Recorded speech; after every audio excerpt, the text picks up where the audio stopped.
ತರ ಎಕ್ಸ್ಪೀರಿಯನ್ಸು ನನಗೆ ದವ್ವ ಆ ಥರದೆಲ್ಲ ನಾನು 8 ಗಂಟೆ ಮೇಲೆ ಕ್ಯಾಬಲ್ಲೂ ಓಡಾಡಲ್ಲ ನಿಜವಾಗ್ಲೂ. ಸಿದ್ದು ಇಲ್ಲಿದ್ದಾನೆ ಇವತ್ತು ನನ್ನ ಹತ್ರ ಸುಳ್ಳು ಹೇಳಿ ಇವ್ನು ಕಾರಲ್ಲಿ ಹೋಗಿ ನನ್ನ ಕ್ಯಾಬಲ್ಲಿ ಹತ್ತಿಸ್ಕೊಂಡ್ ಬಂದಿದ್ದೆ. ನಾನು ಇಲ್ಲಿ ಸರ್ಪ್ರೈಸ್ ಅದಕ್ಕೆ ಆಂಕರಿಂಗ್ ಮಾಡ್ತಿದ್ದೀನಿ ಅಂತ ಸರ್ಪ್ರೈಸ್ ಮಾಡೋಕ್ಕೆ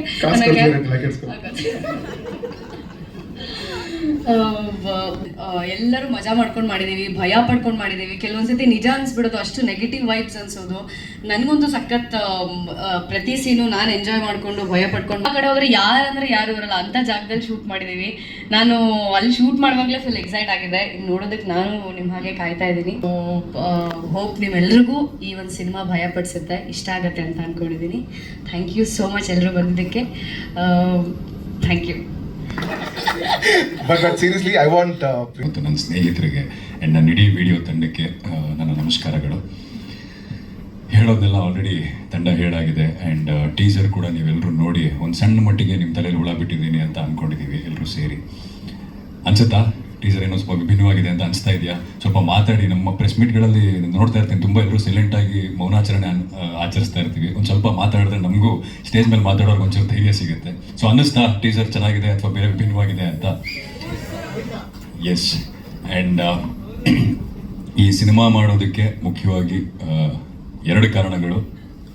ಮೊದಲನೇದಾಗಿ ಖಂಡಿತವಾಗ್ಲೂ ದುಡ್ಡು ಮಾಡೋದಕ್ಕಲ್ಲ, ಪರಿಸ್ಥಿತಿ ಹೇಗಿದೆ ಅಂತ ನಿಮಗೆ ಚೆನ್ನಾಗಿ ಗೊತ್ತಿದೆ ನನಗಿಂತ.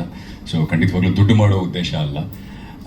ಈ ಸಿನಿಮಾ ಮಾಡೋದಕ್ಕೆ ಮುಖ್ಯ ಕಾರಣ, ನಾನು ಬೇರೆ ಬೇರೆ ಭಾಷೆಯಲ್ಲಿ ಸಿನಿಮಾ ಮಾಡ್ತಾ ಇದ್ದೀನಿ. ಅವ್ರ ಜೊತೆ ಒಂದಿಷ್ಟು ಮಾತುಕತೆಗಳಾಗ್ತಿರುವಾಗ ನಾನು ತುಂಬ ಸೂಕ್ಷ್ಮವಾಗಿ ಅಬ್ಸರ್ವ್ ಮಾಡಿದ್ದೇನಂತಂದರೆ, ಮೊದಲನೇ ಸಿನಿಮಾನ ಪ್ರೂವ್ ಮಾಡ್ಕೊಂಡಂಥ ನಿರ್ದೇಶಕರಿಗೆ, ತಮ್ಮನ್ನು ತಾವು ಪ್ರೂವ್ ಮಾಡ್ಕೊಂಡಂಥ ನಿರ್ದೇಶಕರಿಗೆ 2ನೇ ಅವಕಾಶ ತುಂಬ ದೊಡ್ಡದಾಗಿ ಸಿಗುತ್ತೆ.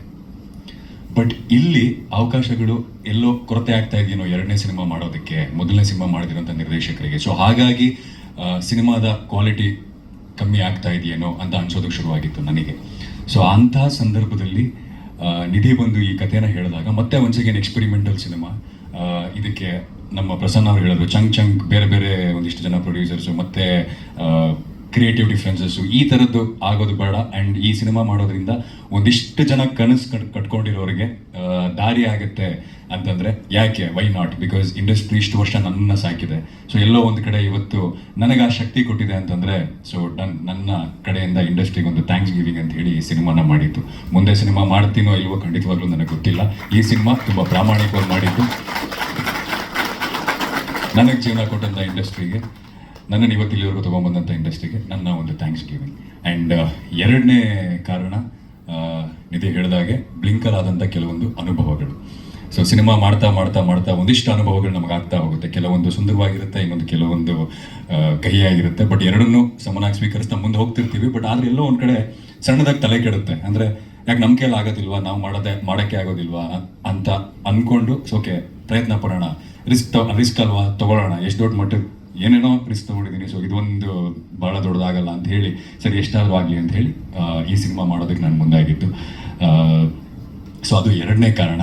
ಆ್ಯಂಡ್ ಎಲ್ಲ ನಿರ್ದೇಶಕರು ಇವತ್ತು ನಮ್ಮ ಕರೆಗೆ ಹೋಗೊಟ್ಟು ನಮ್ಮ ಸಿನಿಮಾನ ಪ್ರೋತ್ಸಾಹಿಸೋದಕ್ಕೆ ಇವತ್ತು ಇಲ್ಲಿವರೆಗೂ ಬಂದಿದ್ದೀರಾ. ನಿಮ್ಮೆಲ್ಲರಿಗೂ ತುಂಬ ರೀತಿಯ ಧನ್ಯವಾದಗಳು. ಇವತ್ತು ನೀವು ನಮಗೆ ಬಂದು ಪ್ರೋತ್ಸಾಹಿಸ್ತಾ ಇದ್ದೀರಾ, ನಾಳೆ ನಿಮ್ಮ ಸಿನಿಮಾಗಳಿಗೆ ನಾವು ಬಂದು ಪ್ರೋತ್ಸಾಹಿಸ್ತೀವಿ. ಸೊ ಹೀಗೆ ನಮ್ಗೆ ಯಾರು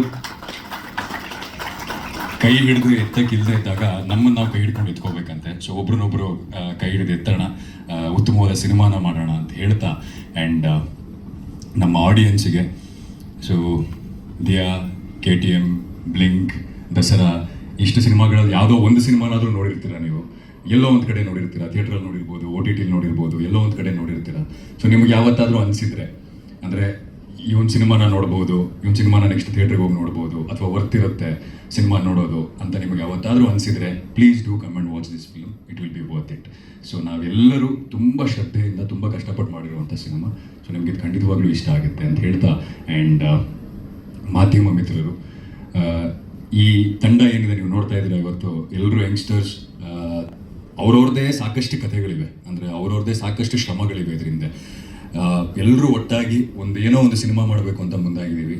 ಆ್ಯಂಡ್ ಒಂದು ಪ್ರಯತ್ನ ಪಡ್ತಾ ಇದ್ದೀವಿ. ಈ ಪ್ರಯತ್ನ ಸಂಪೂರ್ಣ ಆಗಬೇಕು ಅಂತಂದರೆ ಇದು ಆಡಿಯನ್ಸಿಗೆ ಮುಟ್ಟಬೇಕು ಸಿನಿಮಾನ. ಯಾಕಂದರೆ ನಾವು ಇವತ್ತು ಯಾವುದೇ ನಾನು ಸಾಮಾಜಿಕ ಜಾಲತಾಣದಲ್ಲಾಗಲಿ ಸೋಷಿಯಲ್ ಮೀಡಿಯಾದಲ್ಲಿ ನಾನು ನೋಡಿದಾಗ ಮೊದಲನೇ ಕಮೆಂಟ್ಸ್ ಅಥವಾ ಇದಾಗೋದು, ಸಿನಿಮಾನ ರೀಚ್ ಮಾಡಿ, ಸಿನಿಮಾ ರಿಲೀಸ್ ಆಗ್ತಿದೆ ಅಂತಲೇ ಗೊತ್ತಾಗ್ತಾ ಇಲ್ಲ, ಸಿನಿಮಾನ ಪ್ರಮೋಟ್ ಮಾಡಿ, ಈ ಥರದ್ದು ಕಮೆಂಟ್ಸನ್ನು ಜಾಸ್ತಿ ಓದ್ತಾ ಇರ್ತೀನಿ. ಸೊ ನಿಮ್ಮ ಸಹಕಾರ ತುಂಬ ತುಂಬ ಮುಖ್ಯ. ನಾವು ಮಾಡಿರುವ ಕೆಲಸ ಅಲ್ಲಿವರೆಗೂ ರೀಚ್ ಆಗಬೇಕಂದ್ರೆ ಮಧ್ಯದಲ್ಲಿ ನೀವು ಬ್ರಿಡ್ಜ್. ಸೊ ಈ ಕೆಲಸ ಸಂಪೂರ್ಣ ಆಗಬೇಕಂದ್ರೆ ನಿಮ್ಮ ಸಹಕಾರ ತುಂಬ ತುಂಬ ಮುಖ್ಯ. ಸೊ ಹಾಗಾಗಿ ಸ್ವಲ್ಪ ನಮ್ಮ ಮೇಲೆ ಹೆಚ್ಚಿಗೆ ಪ್ರೀತಿ ಇರಲಿ, ಒಂದು ಸ್ವಲ್ಪ ಪುಷ್ ಮಾಡಿ ನಮ್ಮನ್ನು. We will make a difference for sure. ಇಲ್ಲಿರೋ ಪ್ರತಿಯೊಬ್ಬರು they will make a difference. So ದಯವಿಟ್ಟು ನಮ್ಮ ಪ್ರಚಾರದಲ್ಲಿ ಸಹಾಯ ಮಾಡಿ ಅಂತ ಕೇಳ್ಕೊತಾ. ಆ್ಯಂಡ್ ಹೀಗೆಲ್ಲ ಮಾಡಬೇಡಿ ಪ್ಲೀಸ್, ಬೇಜಾರಾಗುತ್ತೆ. ಸೊ ಅಂದರೆ ಈ ಸಿನಿಮಾ ಹೆಂಗೆ ಸ್ಟಾರ್ಟ್ ಆಯಿತು ಅಂದರೆ, ಬ್ಲಿಂಕ್ ಆಯಿತು.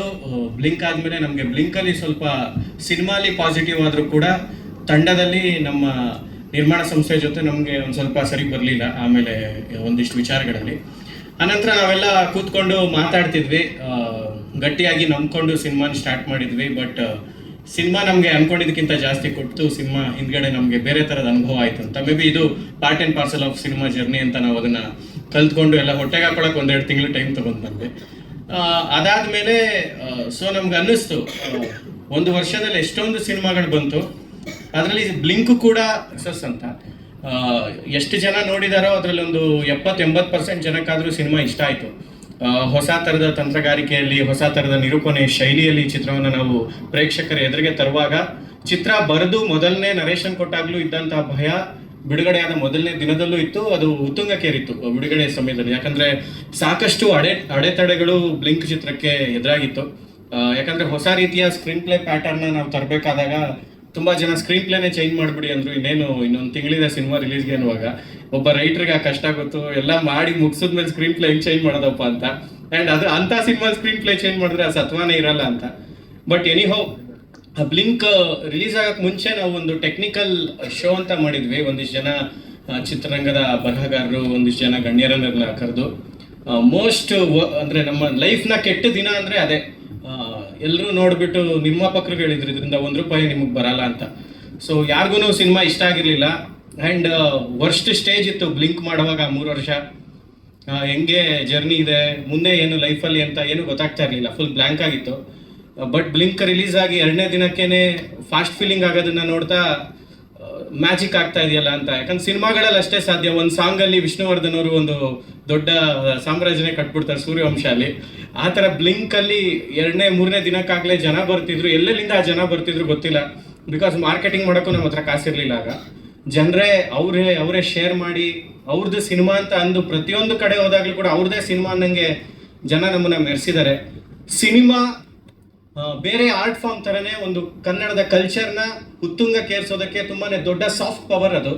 ಸಿನಿಮಾ ಗೆದ್ರೆ, ಲಿಟ್ರೇಚರ್ ಗೆದ್ರೆ, ಒಂದು ಕಲ್ಚರ್ ಕೂಡ ಬೇರೆ ಬೇರೆ ದೇಶಗಳಲ್ಲಿ ಪಸರಿಸುತ್ತೆ. ಒಂದು KGFನ ಗೆಲುವು ಶ್ರೀಲಂಕಾಗೆ ಹೋದ್ರು KGFನ CD ಸಿಗುತ್ತೆ, ಪಾಕಿಸ್ತಾನ್ಗೆ ಹೋದ್ರು KGF ಬಗ್ಗೆ ಮಾತಾಡ್ತಾರೆ. ಆ್ಯಂಡ್ KGF ಅಂದ ತಕ್ಷಣ ಅವರು ಬೆಂಗಳೂರು ಬಗ್ಗೆ ಮಾತಾಡ್ತಾರೆ, ಬೆಂಗಳೂರು ಅಂದ ತಕ್ಷಣ ಕರ್ನಾಟಕ, ಕನ್ನಡದ ಬಗ್ಗೆ ಮಾತಾಡ್ತಾರೆ. ಕನ್ನಡದ ನೆಲ ಜಲ, ಕನ್ನಡದ ಬಗ್ಗೆ ಮಾತಾಡ್ತಾ ಇದ್ದೀರಲ್ವಾ? ಓಕೆ, ಪಕ್ಕ ಕನ್ನಡ ಮಾತು. ನಮ್ಮ ಸಿನಿಮಾ ಕನ್ನಡ ಆ್ಯಂಡ್ ಕನ್ನಡದಲ್ಲಿ ಇವೆಲ್ಲಾನು ಇನ್ಕ್ಲೂಡ್ ಆಗುತ್ತೆ. ಯಾವುದನ್ನ ನಾವು ಮಾತನಾಡ್ತಾ ಬಳಸ್ತೀವಿ ಭಾಷೆಯಲ್ಲಿ. ಈಗ ಕುರ್ಚಿನ ನಾವು ಕುರ್ಚಿ ಅನ್ನಲ್ಲ, ಚೇರ್ ಅಂತೀವಿ. ಸೊ ಭಾಷೆ ಹೇಗಾಗುತ್ತೆ ಅಂದರೆ, ಭಾಷೆಯ ಬೆಳವಣಿಗೆಯ ಸ್ಟೇಜಸ್ ಅಲ್ಲಿ ಪ್ರಾಕೃತ ಇಂದ ಬೇರೆ ಭಾಷೆಯಾಗಿ ಒಡೆಯುತ್ತೆ. ಆಮೇಲೆ ನಮ್ಮ ಹಳೆಗನ್ನಡ ಆಗುತ್ತೆ. ನಡುಗನ್ನಡ ಆದಾಗ ಅಕ್ಷರಗಳನ್ನು ನಾವು ತೆಗೆದು ಹಾನ ನಾವು ಸ್ವೀಕರಿಸ್ತೀವಿ ಕನ್ನಡಕ್ಕೆ. ಯಾಕಂದ್ರೆ ನಾವು ತಮಿಳ್ನ ನೋಡಿದಾಗ ನಾವು ಪಾಲ್ ಅಂತ ಕಂಡ್ರೆ ನಾವು ಕನ್ನಡದಲ್ಲಿ ಹಾಲು ಅನ್ನೋದನ್ನ ಪ್ರಾರಂಭ ಮಾಡ್ತೀವಿ. ಭಾಷೆ ವರ್ಷದಿಂದ ವರ್ಷಕ್ಕೆ, ಶತಮಾನಗಳಿಂದ ಶತಮಾನಕ್ಕೆ ಬೇರೆ ಬೇರೆಯ ಭಾಷೆಗಳಿಂದ ವಲಸೆ ಪಡ್ಕೊಡುತ್ತೆ. ಒಂದಿಷ್ಟು ಪದಗಳನ್ನ ತನ್ನ ಭಾಷೆಯೊಳಗೆ ಸ್ವೀಕರಿಸುತ್ತೆ. ಈಗ ಕುರ್ಚಿ ಅನ್ನೋ ವರ್ಡ್ ಕೂಡ ಯಾವುದೋ ಸೈಬೀರಿಯಿಂದ ಬಂದಿರುತ್ತೆ, ಪರ್ಷಿಯಾದಿಂದ ಇನ್ನೊಂದಿಷ್ಟು ವರ್ಡ್ಸ್ ಬಂದು ಸೇರ್ಕೊಡುತ್ತೆ. ಹಾಗೆ ವಿಡಿಯೋ ಅನ್ನೋದು ನಾವು ಯಾವುದೇ ಒಂದು ವಿಷಯನ ನಾವು ಶೇರ್ ಮಾಡಿದ್ರು ಮನೆಯಲ್ಲೂ ಕೂಡ ಅದನ್ನ ನಾವು ಇದನ್ನೇನೋ ಚಿತ್ರಿಕೆ ಅಥವಾ ಒಂದು ಚಲನಚಿತ್ರ ಅಂತ ಮನೇಲಿ ಮಾತಾಡೋಲ್ಲ, ವಿಡಿಯೋ ನೋಡೋ ಮಗ ಅಂತೀವಿ. ಸೊ ಕನ್ನಡದಲ್ಲೇ ದೊಡ್ಡದಾಗಿ ಮಾಡಬಹುದಾಗಿತ್ತು. ಎಸ್, ಕನ್ನಡದಲ್ಲಿ ಪೋಸ್ಟ್ ಡಿಸೈನರ್ ಕನ್ನಡದಲ್ಲಿ ಕಳಿಸ್ಲಿಲ್ಲ ಅಂತ. ಎಸ್, ನೀವ್ ಹೇಳಿದ್ರಿಂದ ನಾವು ತಿದ್ಕೋತೀವಿ. ಸುಮ್ಮನೆ ವಿಡಿಯೋ ಅಂತ ಹಾಕೊಂಡ್ಬಿಟ್ರೆ ನೀವು ಕನ್ನಡದಲ್ಲಿ ಮಾತ್ರ ಬರೀ ಚಿಕ್ಕದಾಗ ಹಾಕ್ತಿದ್ದೀರಾ, ನೋಡಿದ್ರೆ ವಿಡಿಯೋ ಅಂತ ಇಂಗ್ಲಿಷ್ ಅಲ್ಲಿ ಹಾಕಿದ್ದೀರಾ. ಇದೆಷ್ಟು ಸರಿ ಅನ್ಸುತ್ತೆ? ಇದು ನಿಜವಾಗ್ಲೂ ತಪ್ಪು. ಅಂಡ್ ನೀವು ನಮ್ಮ ತಪ್ಪುಗಳನ್ನ ಸರಿ ಮಾಡೋದಕ್ಕಿರೋದ್ರಿಂದ ತುಂಬಾ ಥ್ಯಾಂಕ್ಸ್. ಅಲ್ಲ, ಕನ್ನಡ ಒಂದು ಸಾಫ್ಟ್ ಪವರ್ನ ಈಗ ಹೊರಗಡೆ ಹೋದ್ರು ಕನ್ನಡ ಅಂತ ಮಾತಾಡ್ತೀರಿ. ಇದೇ ವಿಡಿಯೋ ಚಿತ್ರ ಸಕ್ಸಸ್ ಆದ್ರೆ ಮುಂದೆ ಇದೊಂದು ಕನ್ನಡ ಚಿತ್ರ ಅಂತ ಕರೀತಾರೆ. ಖಂಡಿತ, ನೀವ್ ಹೇಳಿದ್ರಿಂದ ನಾವು ತಿದ್ಕೋತೀವಿ ಸರ್. ಆಮೇಲೆ ನೀವು ಪೋಸ್ಟ್ ಒಂದು ಹಾಕಿ, ಅಲ್ಲಿ ಹಿಂದೆ ಪೋಸ್ಟ್ ಹಾಕಿ ಸರ್ ಅಲ್ಲಿ ತಮಿಳಲ್ಲಿ ಏನೋ ಒಂದು ಬೋಲ್ಡ್ ಮಾಡಿದ್ದೀರಾ. ತಮಿಳೆಲ್ಲ ಒಡಿಯಾ sir. Sir okay I don't know. Hmm. But ಅದನ್ನು ಏನಾದ್ರು ನೀವು ಕನ್ನಡದಲ್ಲಿ ಏನಾದ್ರು ಇದು ಮಾಡ್ಬೋದು. ಇಲ್ಲ, ಈ ಕಥೆ ನಡೆಯೋದೇ ಒಡಿಯಾದಲ್ಲಿ, ಹಂಗಾಗಿ ಕನ್ನಡಿಗರು ಒಡಿಯಾಗ ಹೋಗಿ ಅಲ್ಲೇನಾಗುತ್ತೆ ಅಂತ. ಈಗ ಆಪ್ತಮಿತ್ರ ಸಿನಿಮಾದಲ್ಲಿ ಹೆಂಗೆ ತೆಲುಗು ದೆವ್ವ ಇರುತ್ತೆ, ಹಂಗಾಗಿ ಒಡಿಯಾದಿಂದ ಒಂದು ದೆವ್ವನ ಕರ್ಕೊಂಡ್ ಬರೋಣ ಅಂತ ಒಂದು ಪ್ರಯತ್ನ ಮಾಡಿದ್ವಿ.